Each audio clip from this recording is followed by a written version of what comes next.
ආයිබෝන් ප්‍රචාර කරන්නේ චාරයක් ඇතුව ප්‍රචාර වලට මේ වන විට හොඳ ප්‍රතිචාරයක් ලැබෙනවා. ඒ නිසාම ප්‍රචාර ඊටම ඕනෑකමින් උනන්දුවෙන් ආචාරශීලීව ඉදිරියට යන්න උත්සාහ කරනවා. ඒ යන ගමනේදී ප්‍රංශීය ශ්‍රී ලාංකික ජන සමාජය තුළ ජන සංනිවේදනය කොයි විදිහකටද ගොඩනැගෙන්නේ කියන කාරණාව අපි අද කතා කරනවා. මේ කාරණාව කතා කරනකොට වටිනා සම්දිස්ථාන සලකුණු කරපු මං සලකුණු තියෙන තැන් දෙක තුනක් අපිට නවතින්න වෙනවා. අපි මේ රැඳිලා ඉන්නේ ශ්‍රී ලංකේට පුවක තුනේ.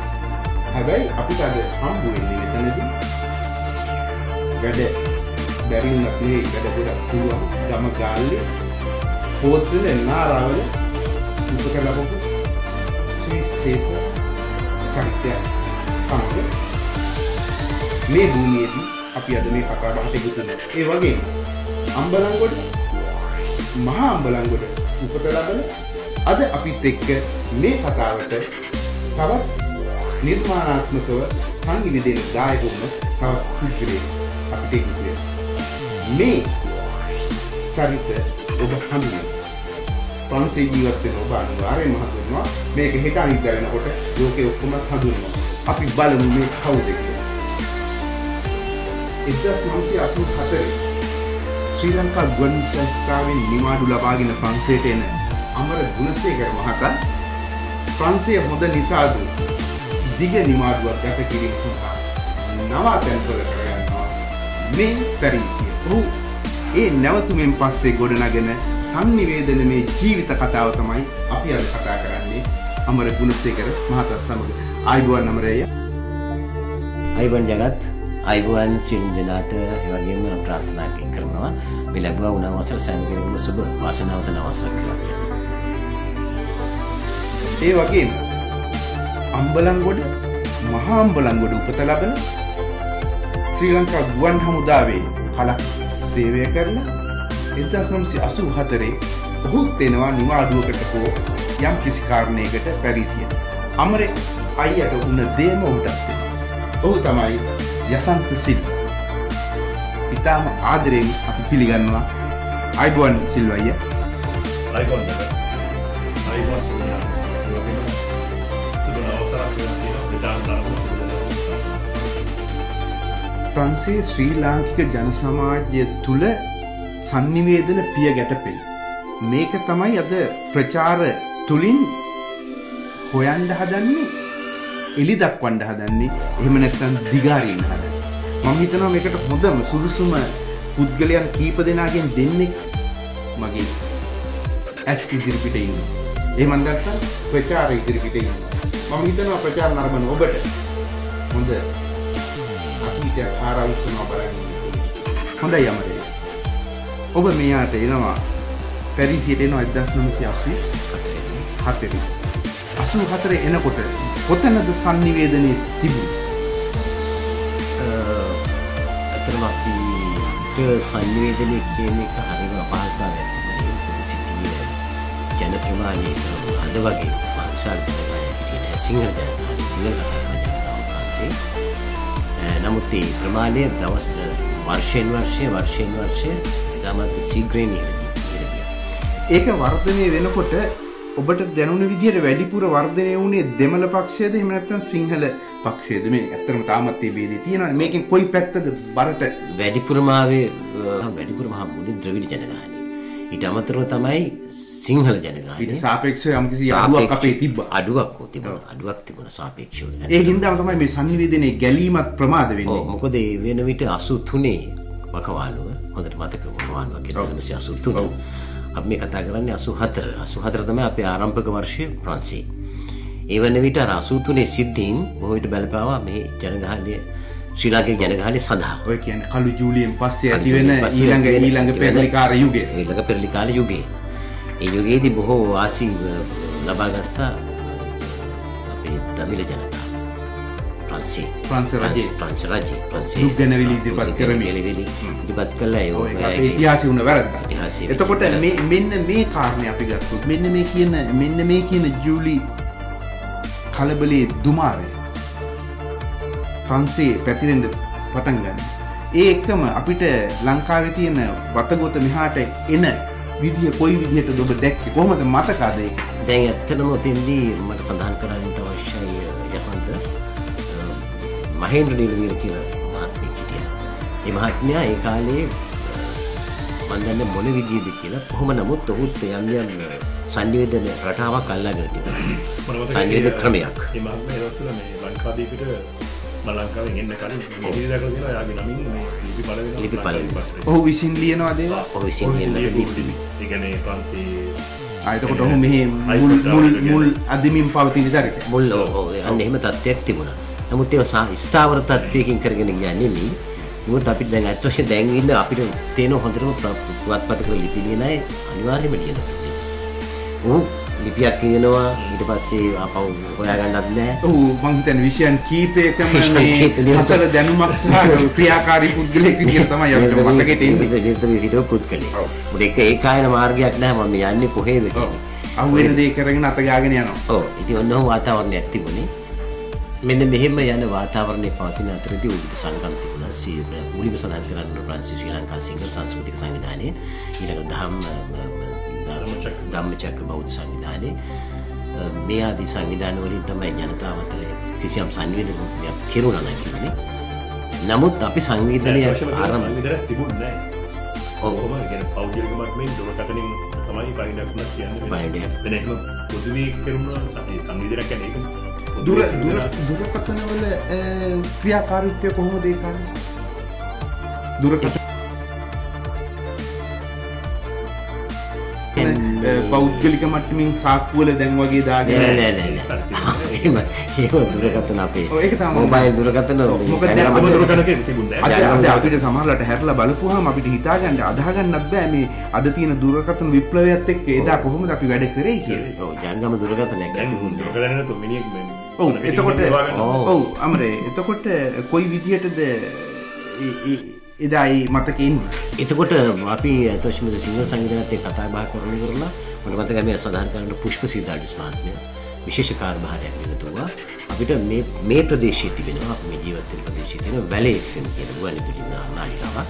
ඒ ප්‍රංශයේ අපේ ප්‍රදේශයේ භාර නගර සභාව ඩිස්නිලන්තයට අසබඩව ඩිස්නිලන්තයට සමග මේ ජන සංවේදනය කටයුතු සඳහා ඒගොල්ලෝ ඒ වැලේ FM ගුවන්විදුලි ඉතින් එහිදී අපි කතා කරා මේ වැලේ FM ආයතනයට කතා කරලා පස්සේ ඒගොල්ලෝ අපිට නොමිලේ දුන්නා පැයක වැඩසටහනක් ශ්‍රී ලංකා සිංහල. ඒ මුලින්ම දීපු ඒ පාවිච්චි නොකරන භාෂාවකට දුන්න මුල්ම භාෂාව තමයි සිංහල භාෂාව. එයාගේ ගුවන්විදුලි සේවය. එතකොට අපි මෙන්න මේ තැන් තමයි අපි නවතින්න ඕන නවතන. මේ පියගැටපෙළේ සුවිශේෂ නැවතුම් පොළවල් තමයි මේවා. අද අපිට කිසිම අගහිගකමක් නැහැ සංනිවේදනයේ. කන් ඇස් වලින් උතුරාගෙන යන සංනිවේදනයක් අපිට ලැබෙනවා. මට අවශ්‍යතාවය තියෙන ප්‍රචාර තුලින් යහපත් සමාජයක වැදගත් දේ ඉදිරිපත් කරන අපිට ඊටාම වැදගත් මෙන්න මේ පියගැටපෙළේ මේ පුංචි පඩිපෙළ පුංචි ගල් කැට ඒ වගේම පොඩි පස් පිඩලි පහු කරගෙන එනකොට අපිට හම්බ වෙනවා මෙන්න මේ විදිය ලස්සන නවාතැන් පොළවල්. මෙන්න මේ ගුවන්විදුලි නාලිකාව ගැන පුංචි හැඳින්වීමක් කරන්න අපිට තාමත් අපි දන්නේ නැති රහස් මේක ඇතුලේ තියෙනවා. කොයි විදිහටද මේක කරේ කොයි විදිහටද මේක ඉදිරිපත් උනේ මොනවද මේකෙන් කරේ කියන එක හරිම වැදගත්. ඔව් ජගත් මමත් මගේ දුවත් තමයි දුවට ඉගෙන ගන්න තමයි ඉස්කෝලේ. දුව ප්‍රංශ භාෂාවෙන් වැඩසටහන ගියවා. මම සිංහල භාෂාවෙන් මොකද මේ සිංහල මිනිස්සුත් කිව්වා ඒ වගේ ආයතනයක් කිව්වා.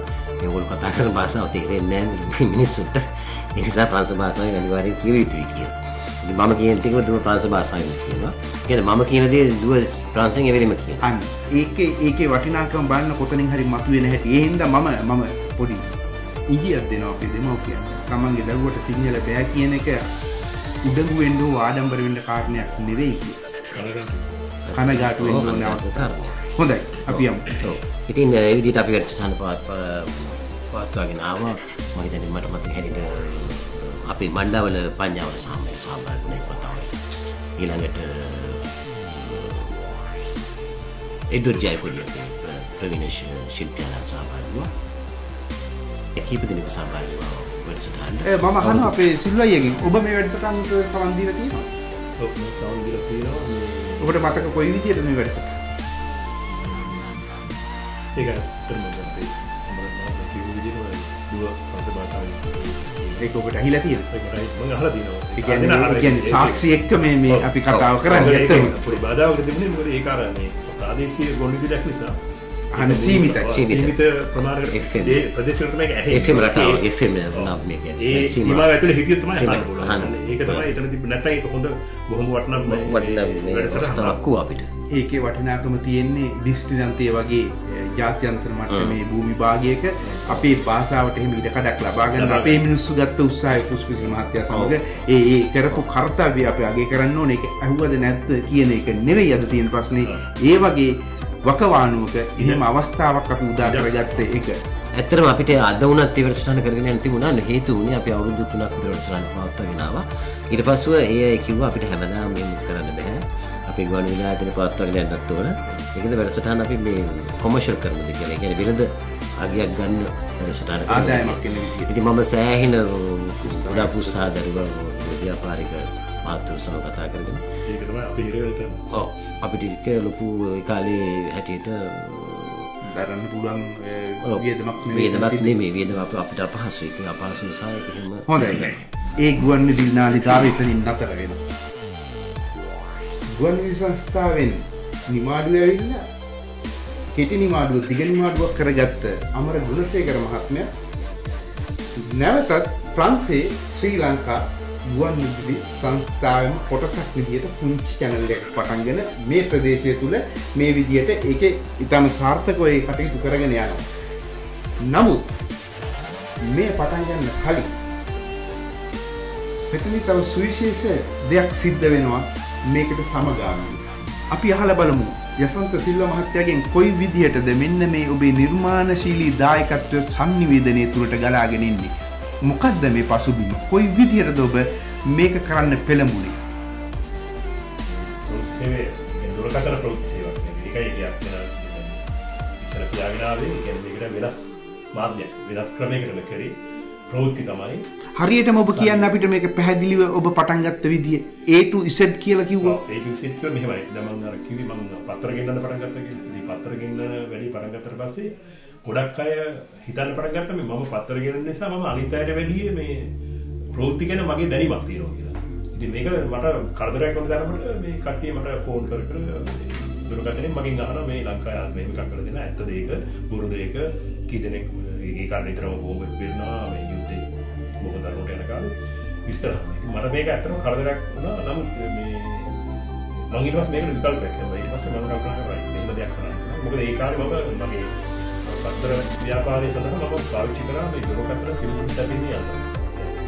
මොකද කියන වොයිස් මේල් කියන්නේ සකල් මේ කාලේ පොඩි මැෂින් ඒක මම පාවිච්චි කරා. ඊට පස්සේ මම දවසක් ටෙස්ට් කරලා මම අතරේ ප්‍රොජෙක්ට් මේක මොකක්ද කරලා මම යාළුවෙකුට අහන්න දීලා එයාගෙන් ආපහු එයාට මේක උන්වරේ මේක. පස්සේ ඒක තමයි මේක වර්ධනය කරලා මේක අපිට ගත්තා. ඊට පස්සේ ලංකාවේ ප්‍රොජෙක්ට් කියන ගන්න යා කනදාව මේක මාගර වගේ දිග ට්‍රක්ස් පණිලා කියලා ඒක විතරක් මම අවශ්‍ය සම්පූර්ණ කරලා පාස්ලා සමාජීය ඒක රෙකෝඩ් එකට දාන්න. ඒක රෙකෝඩ්. ඔව් මේ සංනිවේදනයේට කැක්කුමක් තියෙනවා. කැක්කුමක් තියෙන්න ඕනේ මේක දැනෙන්න ඕනේ. මේක ඔක්කොටම කරන්න බෑ. සමහරව ඉන්නවා මේ හොඳ හඬවල් තියෙන හැම ආම්පන්න ඔක්කොම ළඟ තියෙන. නමුත් සංනිවේදනය කරන්න බෑ. ඒකට ඇඟෙන් එන්න ඕනේ. ඒකට උනන්දුවක් තියෙන්න ඕනේ. කැප වෙන්න ඕනේ. ඒ නිසා මම හිතනවා ඒක ඔක්කොටම එහෙම අපහාස පුරන්න දෙයක් නෙවෙයි කියලා. අපි අද වෙනකොට මෙතනින් මේ පඩිපෙළේ මේ නවාතැන් පොලෙන් පටන් ගත්තත් ඔබ චුට්ටක් බලන්න මෙන්න මේ වීඩියෝ එක. කොහොමද ඉස්සෙල්ලා මේ ප්‍රංශේ පත්‍රයක් පටන් ගත්තේ මම රංජිත් විමලනාත. පත්‍රයක් කියන පත්‍රයක් නෙමෙයි කොළමක් කියන. මේක දෙකට නවලා මේම අපෝ මේ වගේ දෙකක් දිගයි කොලේ. මොකක්ද ඒකේ නම? කොලේ. කොලේ. කවුද හැදුවේ? මමයි විමලනාත. කොයි කාලේද? 80 ගණන්. තනිකර ඒ කියන්නේ තනිකර විමලනාත් තමයි අත්තපුරුනේ සේරම ලිව්වේ. මොනවද ඒකට ඇතුළු කරේ? ඒ කියන්නේ මේ ප්‍රංශයේ දුවන දේවල් ලංකාවේ දේශපාලනික දේවල් එතකොට ඒකට මේ හරස්පද ප්‍රේලිකාවක් දාලා තිබුණා. ඒ වගේ පොඩි මේ අයිටම් තිබුණා. කොච්චර කල්ලි එක් කරාද? මම අවුරුද්දක් විතර කරා. ෆොටෝකෝපි කරලා ඒ කාලේ ලංකාවේ සිංහල සහෝදරයෙක් වැඩ කරා මේ ක්ලිනික් කොට් පැත්තේ ෆොටෝකෝපි කඩේකට ඒ මිනිහා බොහොම අඩුවට ගහලා දුන්නා. ඊට පස්සේ එතනින් සංවිධානය නැවතුණා. ඔය අවුරුද්දක් විතර ගිහිල්ලා එක නැවතුණා. ඊට පස්සේ වෙන මොකුත් කරේ නැහැ ඊට සම්බන්ධ. එතකොට පත්තර එනවද මෙහාට? නැහැ. ලංකාවේ පත්තර කිසි දෙයක් එන්නේ නැහැ. නිවුස් මොකුත් නැහැ. ඊට පස්සේද පත්තර සිල්ලා ඔව් ගොඩක් පස්සේ. එතකොට එයා ෆෝන් එකෙන් ගිය නිවුස් ඇතුළු වුණේ ඊට පස්සේ. ඒ ගොඩක් පස්සේ. දැන් ඒවත් එනකොට ඉතින් මේක වටිනාකමක් නැති වෙනවනේ කොහොමද දැන් අද දවසේ ලංකාවේ පත්තර මේකට ගෙනවට නැහැ ඔක්කොම මේ අපිට ඉන්ටර්නෙට් එකේ අර මේ දේක බලන්න පුළුවන්. එහෙම දෙයක් වුණා. එහෙම දෙයක් වුණා. ඒවා ඉතින් මේ අතීතේ ඉතින් ඒ දේ සිද්ධ වුණා. කොට වයස කීයද මේ මාකවිට අයියගේ? කොහමද ඉතින් 30 පැනලා නා. කොල්ලෝ. කොල්ලෝ කියන්නේ අමු කොල්ලෝ.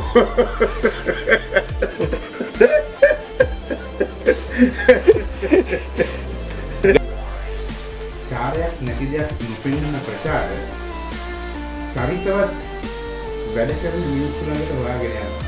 ඔබට කොයිලා කේන්තියක් නැද්ද මේ පත්තර සිල්ල දී? එනේ අතෝෂම ඒක කේන්තියක් මම කවදාවත් ජීවිතේ නැහැ. මොකද සමහරලාට මට නිකන් පොඩි කුකුසක් ඇති වෙනවා පත්තර සිල්ල කියලා කියන එක නිකන් මේ පත්තර බෝතල් පත්තර වගේ හැල්ලු කරලා කිරීම. හැල්ලුවක් වේද කියලා. නමුත් මම හොඳට ඔබේ මූණේ ඉරියව් නිරීක්ෂණය කරලා තියෙනවා ඒ කියන ගමන්. ඔබට එහෙම දෙයක් දැනෙනවා. ඔබ බොහොම සුහදව ඒකට පිළිතුරු දෙනවා. ඔබ නෑ අතෝෂම සමහරලාට මම ගැන මම නාඳුන්න කෙනෙකුට අඳුනලා දෙන්නේ මම කියාගන්න මේ සමහරට මේ සිල්වා කියවට දන්නේ නැතුනට පත්තර සිල්වා කියලා කිව්වොත් දන්නේ ඔව් කියලා ගාලා ඒතර කියනවා. මේ ප්‍රංශේ පුරාම පිටරවල අය ඒක දන්නේ නැහැ. නමුත් මේ ප්‍රංශේ පුරාම ඒ ප්‍රතිසිරිය ප්‍රසිද්ධ වුණේ සිල්වාගේ නිවුස් කියලා. සිල්වාගේ නිවුස් කියලා. මම මතකයි ලංකාවේ හොඳ දැමුත් තියෙනවා හුඟක් සිල්වාගේ නිවුස්. ඒ වුණාට මෙහෙම මේ නිවුස් දුන්න සිල්වා කෙනෙක් හරි අමාරු හොයාගන්න. හුඟක් ඉන්නේ නිවුස් හදන සිල්වා. ඒ හින්දා අපිට මේ සිල්වා වටිනවා. මේ සිල්වාගේ වටිනාකමක් තියෙනවා. තමයි ඒ කාලේ මේ අපේ යසන්ත සිල් මහත්මයාගේ දුරකථන ප්‍රවෘත්ති සේවාව මේ ප්‍රංශය තුල පමණක් නෙවෙයි අන්තර්ජාතික මට්ටමටපත් වුණා. ඒ කියන්නේ ඉතාලියේ ඉන්න මිනිස්සු කතා කරලා කියනවා අපිට අපි ආදෝ නිවුස් ඇහුවා මේ යසන්ත සිල් මහත්මයාගේ නිවුස් ඇහුවා. එංගලන්තයේ මිනිස්සු කතා කරලා කියනවා අපි බොහෝ දෙනෙක් දැනගන්නේ ලංකාවේ නිවුස් දැනගන්නේ ප්‍රවෘත්ති දැනගන්නේ. මේ සම්මේ ඒකට කරන ගරු කිරීමක් විදියට ප්‍රචාර නිරන්තරයෙන්ම දක්ෂ මිනිස්සු ඒ වගේම සමාජයට යහපතක් කරන මිනිස්සු යහපත් සමාජයක් ගොඩනගන්න උර දෙන මිනිස්සු හොයාගෙන ඒ තැන් වලට ඊටාම නිහතමානීව ගිහිල්ලා මේ විදියට හම්බ වෙලා ඔවුන් මේ සමාජයට ඉදිරිපත් කරලා ඒ ප්‍රණාමය අපි නිරන්තරයෙන්ම පුද අපි මේකට හුඟක් වෙහෙස ගන්නවා. ඒ වගේම අපි හැම වෙලේම බලනවා අපෙන් කෙරෙන්න ඕන යුතුයකමක් මේ සමාජයට තියනවාද ඒ මොකද්ද ඒක කරන්නේ කොහොමද කියන එක අපි නිරන්තරයෙන් බලනවා. හොඳයි මම කරේ අතෝෂම ඒ යුගයේ අවස්ථාවක් පිරිමැසීමක් මම කරේ. නමුත් ඉතින් ඒක යුතුයකමක් මම උපරිම මට්ටමේ මට පුළුවන් කියන්නේ මොකද ඒක හේතුව ඒක නිකන් ප්‍රවෘත්ති කීමක් විතරක් නෙමෙයි ඒකට සම්පත් සොයා ගැනීම ඒ මාර්ගය නිර්මාණය කර ගැනීම මම ඔබෙන් ඉල්ලීමක් කරලා තියෙනවා නම් ඒ දුරකථනයක් අද අපිට පෙන්වන්න කියලා. ඒතකොටම මේ මවුත් හරි කැමති තිබුණා මට පෙන්වන්න මොකද ඒක ආරම්භයේදී එක දුරකථන මේ පිළිතුරු සැපීමේ යන්ත්‍රකින් පටන් ගත්ත එක ඊට පස්සේ මාස 3ක් යනකොට එකක් කරන්න වුණා. ඊට පස්සේ ඒකත් නැති වුණා. ඊට පස්සේ ඒ කියන්නේ එකම ලයින් එක දෙක ඒ කියන්නේ දෙදෙනෙකුට එකවර ප්‍රවෘත්ති අහන්න පුළුවන් තත්ත්වයක් තිබුණා. ඊට පස්සේ ඒකත් බැරි වෙනකොට අන්තිමට මට ෆ්‍රාන්ස් ටෙලිකොම් ආයතනයෙන් එනවා මේ ඒ කියන්නේ පිළිතුරු සැපීමේ යන්ත්‍රයක්. ඒක විශේෂ එකක්. ඒ කියන්නේ ඒකේ මුල් අවස්ථාවේදී 8 දෙනෙකුට එකවර මේ ප්‍රවෘත්ති අහන්න පුළුවන් විදිහේ පහසුකම් තියෙනවා. එක නම්බර් එක. දැන් ඒකවත් නැද්ද ළඟ? ඒක නම් මෑතක් කරගම මම ගාව දෙනවා. දැන් නම් මට මතක නැහැ කොකේද ඒක දැන් මේ කියලා දෙන්න. ප්‍රචාර පොඩ්ඩක් ප්‍රමාදයි. මේ මෑත කාලේදී හම්බුණා නම් අපිට තිබ්බා ඒක ගැන ඇත්තටම පෙන්වන්න. ඒවා වටින දේවල්. මේ වගේ දේවල් ඉතිහාසයේ හාර උස්සනකොට මෙන්න මේ වගේ දේවල් හම්බ වෙනවා. මේක කොයිතරම් වැදගත්ද කියන එක නෙවෙයි අපේ ප්‍රශ්නේ. මේ වගේ වැදගත් දේවල් සිද්ධ වුණාම තමයි මේ ජන සමාජය තුළ යහපත් සමාජයක් ගොඩනැගීමේ අදිතාලම රඳා පවතින්නේ. ඒ නිසාම තමයි ප්‍රචාර නිරන්තරයෙන් මේ වගේ වටිනා මිනිස්සු හොයාගෙන ඇවිල්ලා ඔබ ඉදිරියට අරගෙන ඉන්නේ. මේක බැලු බැලමට පත්තර සිල්ලාගේවත් එහෙම නැත්නම් අමරේ අයියාගේවත් කතන්දරේ නෙවෙයි. මේක තමයි අපේ ජන සමාජය තුල sannivedanaye ගොඩනැගිලා ඒ තුලින් යහපත් සමාජයක් ගොඩනැගෙන අඩිතාලය. මේකට අපි ගරු කරන්නේ ඒ නිසා. අද තියෙන ප්‍රශ්නේ තමයි ජන sannivedanaye වැඩිකම. එදා තිබ්බ ප්‍රශ්නේ තමයි ජන sannivedanaye හිග.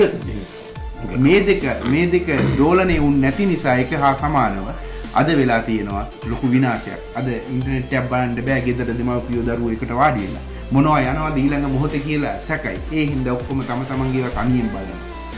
මම දන්නේ නැහැ මගේ පුතා බලන්නේ මොනවද, මගේ අම්මා බලන්නේ මොනවද, මගේ බිරිඳ බලන්නේ මොනවද කියලා මම දන්නේ. එයාලා දන්නේ නැහැ ගෙදර අනිත් අය බලන්නේ. කෑමට කතා කරන්නේ කෝල් එකක් දීලා උඩ තට්ටුවට. කණ්ඩේ ඉන්න නැත්තම් මැසේජ් එකක් යවන්නේ කෑමට එන්න කියලා. හරි ගෙදර ආවා කියලා කියන්නේ ෆෝන් එකෙන් එහා කාමරේ ඉන්නේ කියලා. මේක හරි ඛේදජනක තත්ත්වයක්. විශේෂයෙන් අපි වගේ සංස්කෘතියක හැදුන මිනිස්සුන්ට මේක ප්‍රශ්නයක්. මේ සංස්කෘතියට මේක බලපාන්නේ මේ සංස්කෘතියේ ඕපපාතිකව හැදිලා තියෙන අපිට මේක බලපානවා. ඒ නිසා තමයි අපි මේවා කතා කරන්නේ. ඒ වගේම මේ වගේ වෙන විනාශය, මගෙන් දරුවෝ බේරගන්න, මේ වගේ වෙන විනාශයෙන් අපේ මනස බේරගන්න අපි හුඟක් කටයුතු කරනවා. ඒක කනගාටුට කාරණේ තමයි කියන්නේ මේක දියුණුව කියලා ඒක මේ ඔය ඔබ කියපු දේවල් දියුණුව කියලා අපේ මිනිස්සු හුඟක් අය ඒක ආදරෙන් වැළඳ ගන්න එක. ඔව් මේක රැල්ලනේ. ඒක දැන් ස්ටයිලයක් කළා. මෙයා. ඇත්තටම ලස්සන ඉතිහාසයක් මේක. මම නැවතත් හැරෙනවා ඔබ දෙසටම. මට පේන්නේ මේ වෙලාවේ ඔබම තමයි. මොකද ඔබ මේ දුරකථනයෙන් කරපු දේ මේකේ ලියවිලා තියෙනවා. පත්තර සිල්වා කිව්වොත්, නිවුස් සිල්වා කිව්වොත් මිනිස්සු දන්නවා. දැන් මටත් වරදිනවා ඔබ යසන්තද ලසන්තද කියලා. මොකද අපි කතා කරන්නේ අර ටිකෙන්ම තමයි. එළිය කතා කරොත් හම්බුන්නේ නැද්ද මේ පත්තර සිල්වා කියලා තමයි අපි අහන්නේ. එහෙම නමක් තියෙනවා. ඒ නමේ බර නෙවෙයි මම මේ කියන්නේ. එහෙම නමක් හැදෙන්න බෑ මිනිහෙකුට. එහෙම හැදෙන්න නම් මේ මිනිස්සු යමක් කරන්න ඕන. එතකොට ඔබ අද සෑහීමකටපත් වෙනවාද? එදා ඒ දේ එහෙම කරන්න ලැබීම ගැන. එතකොට ඒ කියන්නේ මම කියන්නේ අපි ජීවිතයේ තෘප්තියක් හොයන මිනිස්සු උත්තරී මාර්ගයේදී සමහර අය සල්ලි වලයි තෘප්තිය හොයනවා. සමහර අය සමාජයේ සේවයක් කරන තෘප්තිය හොයනවා. මොලේ හොයනද මම හිතන්නේ මගේ ජීවිතේ තෘප්තියක් ඒ කියන්නේ ඒක හැමදාම මම විඳින තෘප්තියක් තමයි මම මගේ ශක්ති මට්ටමින් මගේ යම්කිසි හැකියාවක් තියෙනවා ඒ හැකියාවෙන් මගේ ජන සමාජයට මම යම්කිසි දෙයක් කරලා තියෙනවා. සංනිවේදනයේ හිග කාලයක සංනිවේදනයේ බෙදාගෙන මම ජනමාධ්‍ය මේ පාඨමාලාවක් හදාරපු කෙනෙකුත් නෙවෙයි. එහෙම මම ලස්සන මිහිරි කටහලක් තියෙන බුද්ධලෙකුත් නෙවෙයි. නමුත් ඒ යුගයේ අවස්ථාවක ලොකු අවශ්‍යතාවයක් තිබ්බ.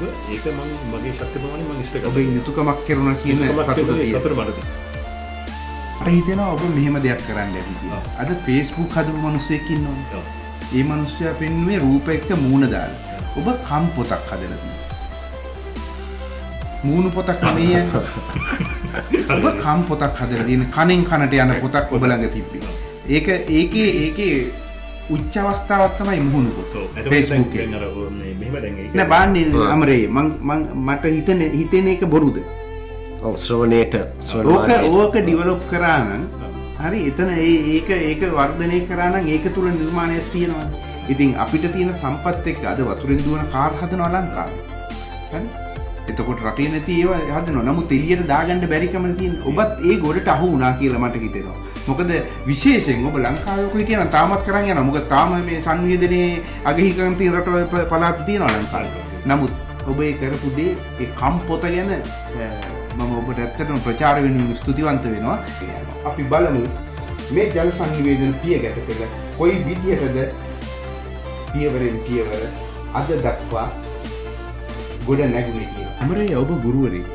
ඔබ ගුරුවරයෙක් විදියටත් මේ කටයුතු කරනවා. ඔව් මම ජීවිතය ආරම්භ කළේ ගුරුවරයෙක් විදියට. ඊට පස්සේ තමයි ගුවන් විදුලියට.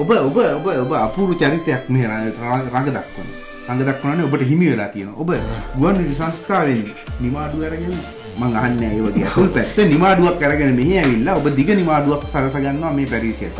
ඔබ ගුරුවරයෙක් විදිහට ජීවිතය ආරම්භ කරපුවා. ඔබ දැමුත් ගුරුවරයෙක් විදිහට වැඩ කරනවා. මම හිතනවා ඔබ හරි වාසනාවන්ත දිවිපෙවතක් පැරිසිය තුල ගත කරනවා. ඔබ ඕන වේදිකාවක අපි දකිනවා. නිවේදන කටයුතුදී ඔබ ඉදිරියෙම ඉන්නවා. ඔබේ හඬ අපි ඇත්තටම මෙහෙම අහන්න පව ආසයි ඔබට අපි අපේ ලොකු භක්තියක් තියෙනවා. ඒ වගේම නම් මේ ප්‍රචාරවලට අපි එකතු වුණේ. ඇත්තටම ඒ වගේම ඔබ ගුරුවරයෙක් විදියට මේ සංනිවේදනය අපි ඔය කරගෙන ආපු පියගැට පෙළේ තියෙන සංවේදනයෙන් උඩට ආවට පස්සේ අපිට තෝ තැන්නක් හම්බ වෙනවා. එක යායක් හම්බ වෙනවා. අර මහගම සේකර කිව්වාගේ ලෝකෙම එක යායක් වෙලා සංවේදනයෙන් අද එකතු වෙලා තියෙනවා. මෙන්න මෙතන ඔබ දකින්නේ කොහොමද ගුරුවරයෙක් විදියට? ඇත්තටම දැන් ඔය අපේ යසන්ත මහත්මයා කතා කරන විදිහටම මේ ප්‍රවෘත්ති ඒව හරිම මහා විශාල බිහිසුණු අපරාධයක්. ප්‍රවෘත්ති ගලාගෙන එනවා ඒ කිසිම පාලනයක් ඇත්තේ නැහැනේ. කොහෙද පාලනය කරන්නේ? මේ විදිහට ප්‍රවෘත්ති. ඔව් ජගත් මේ ඒ ගැන නම් අත වශයෙන්ම මේ සතුටකට වැඩි තියෙන කනගාටුවක්. මොකද හේතුව ඇවිල්ලා දැන් sannivedanaye මේ උතුරා ගලා යන මට්ටමකට ඇවිල්ලා තියෙනවා. ඒ උතුරා ගලා යෑමේ හොඳ දේවල් උතුරා ගලා ගියා නම් අපිට සන්තෝෂ වෙන්න පුළුවන්. නමුත් දැන් අද වෙන්නේ හොඳ දේවල් සමග අති විශාල ප්‍රමාණයක් නරක දේවල් මේ සමාජය තුළට ගලාගෙන යනවා. උතුරනකොට ඔක්කොම උතුරනවා. උතුර. අපි පත්තරවලට යම්කිසි ලිපියක් යවුවාම ඒක සංස්කරණයට ගිහිල්ලා කතෘ මන්දිරයට ගිහිල්ලා අනුමැතිවල 5-6කින් ගේට්ටු පහු කරන් ගිහිල්ලා තමයි මුද්‍රණයට යන්නේ. හුඟක් ඒවා යන්නේ. අද ලියන්න කලින් හිතනකොට දාලා ඉවරයි. ඒක භාෂාව පැත්තෙන් බලපුවම භාෂාව සම්පූර්ණයෙන්ම කාබාසිනිය කියලා භාෂාව මරලා දාලා තියෙන සිංහල භාෂාවක් ඇත්තෙම නැහැ. අනික ඉස්සර මොකක් හරි වැරද්දක් වුණොත් පත්තරෙන් එක්ක සමාව අරගෙන ඒක නිවැරදි කරගන්න ඕනේ. එහෙම නැත්නම් ඒක නඩුවක් ගියොත් වන්දි ගෙවන්න ඕනේ. දැන් එහෙම කිසිම මොකුත් නැහැ. පත්තර වගේම තමයි ජගත් මේ ගුවන්විදුලි ශිෂ්‍යයන් කතා කරන මේ නිවේදිකා කතා කරන භාෂාව අමුතු භාෂාවක්. ප්‍රවීණ නිවේදකෙක් විදියට ඔබට අවස්ථාවක් හම්බුනොත් තරුණ නිවේදිකාවන්ට වචනයක් කතා කරන්න ඕදනක් දෙන්න. ලංකාවේ අගනුවර මොකක්ද අහපුවාම නුවර කියන. හරි. ඒ වගේ කට්ටියට ඔබ දෙන මොකද්ද වැඩිහිටියෙක් ගුරුවරයෙක් සහ ප්‍රවීණ මාධ්‍යකරුවෙක් විදියට. සෑම නිවේදිකාවක්ම විශේෂයට පැමිණ සෑම කෙනෙකු බහුශ්‍රෘතයෙක් විය යුතුයි. ඒ බහුශ්‍රෘතයෙක් කියලා කියන්නේ ඕක තේරෙන්නේ නැහැ නේ. මමත් ගුවන්විදුලියේදී පිවිසුච්ච මාර්ගයයි. ඔබට ඊටම සහැල්ලුවෙන් ඊටම සරල විදිහට හැමදේම ඉදිරිපත් කරන්නේ අපි දන්නවා. ඔබට තේරෙනවා. අපිට නොතේරෙන දේවල් ඔබට තේරෙනවා. නමුත් අපි හැම වෙලේම අපිට තේරෙන විදිහට ඔබට තේරුම් කරලා දෙන්න හදනවා. ඒ නිසා සමහර විට ඔබට hina යනවා ඇති බෞද්ධය කියන වචනේ බරපතල වචනයක් නෙවෙයි කියලා. නමුත් ඕකවත් දන්නේ නැති නිවේදිකාව අපි අතර ඕන තරම් ඉන්නවා.